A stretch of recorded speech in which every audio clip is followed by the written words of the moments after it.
Good afternoon, everybody. This is Bill Anderson, and I'm here with my second addition to the teams in which I feel like the team that has the most pressure on it per division. And this time, we're doing the NFC South.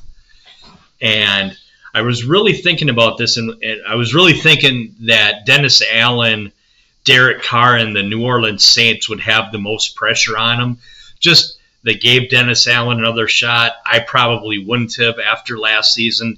Derek Carr came in. You had all these hopes and dreams that he was going to kind of bring the franchise back to at least a semblance of what was there when Drew Brees was playing quarterback, and that didn't happen.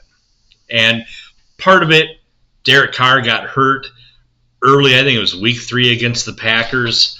The Packers come back, I think it was 18 down in the fourth quarter. Only the third start for Jordan Love. He brings them back to a big victory. So I don't know how much that shoulder bothered him throughout the year. I don't follow the Saints super closely. Who does unless you're a Saints fan, right? So I was thinking them, but then I really got to thinking there's not going to be a ton of pressure on the Buccaneers. They've won a Super Bowl recently. They after Tom Brady retired, they brought in Baker Mayfield, and he delivered them to the playoffs last year. Had a really good season. They signed him, I think, a 3-year contract. He's coming back. They don't have a ton of pressure. Nobody expects anything from the Panthers except for maybe their owner, David Tepper. He thinks they should win every game for some odd reason, and mostly he's the reason they probably lose. But at least, making really bad decisions, firing coaches, overruling his people to draft the quarterback. That's a dysfunctional mess. I don't even want to get into it. It's not good. It's just a bad situation. So really, the team that I feel like has the most pressure in the NFC South has got to be the Atlanta Falcons. Got rid of Arthur Smith at the end of last season, brought in Bill Belichick to interview, and ultimately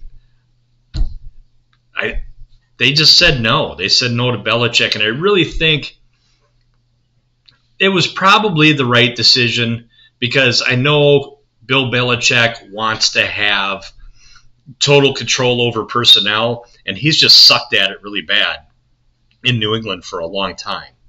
And as soon as he didn't have Tom Brady to bail him out, it just didn't go well. So I get that, and they brought in Raheem Morris to be the head coach. He's a defensive guy. Again, if you remember from my video yesterday, I don't really go for defensive head coaches. I just think in the way that the league is moving more and more towards offense, I think that an offensive guy is where you want to go, especially since they wound up bringing in Michael Penix as the rookie quarterback, which is really the reason why I think they have the most pressure on him. They go out and they give Kirk Cousins a pile of money, way more money than they should have. And I don't think anybody was going to pay Kirk Cousins that kind of money, especially coming off a torn Achilles at his age. So they bring in Kirk Cousins, pay him a pile of money. Draft night comes along, and boom, they pull the trigger on Michael Penix. Now, they've taken a lot of heat from a lot of NFL insiders, a lot of NFL podcasts. Pretty much everybody's just trashing the Atlanta Falcons for this. And for the biggest reason is it just doesn't appear that they had a plan going into the draft. They have a really good offensive line. They needed some help on defense. They could have went there. But they decided to pay Kirk Cousins a pile of money and draft Michael Penix, and now they're scrambling. Everybody's scrambling to try to figure out and come up with a reason as to why they did it. And nobody really got a good explanation from it as why they did it. Now, here's the second problem for that. Michael Penix is getting older. He's not a young 20, 20, 21, 22-year-old quarterback. He's like 25. So how many? It's not like they're going to bring him in. Okay, Kirk, you're the guy. We want Michael Penix to learn under you for 3 years. You're pushing him 28, 29 years old by the time you make him your starter. That just isn't, I don't see that as being a good thing. And what are they going to do if they come into camp? Kirk's still a little bit hobbled from that torn Achilles, because that didn't happen until what, mid to late October. And then Michael Penix looks better than him. So what are they going to do? Are they going to pay the guy or play the guy that they paid all this money to, or are they going to put the kid in? There's a real chance they can lose the locker room with the wrong decision almost right out of the gates this year. That's a lot of pressure on a brand new coaching staff. That's a lot of pressure. Arthur Blank, he's getting old. He wants a Super Bowl. He's been there twice. He wants a Super Bowl. He's going to be putting pressure on these guys. They're going to be at it right from the start. Listen, they should win the division with the talent that they have. The biggest question that it is just who's going to play quarterback and how are they going to handle it?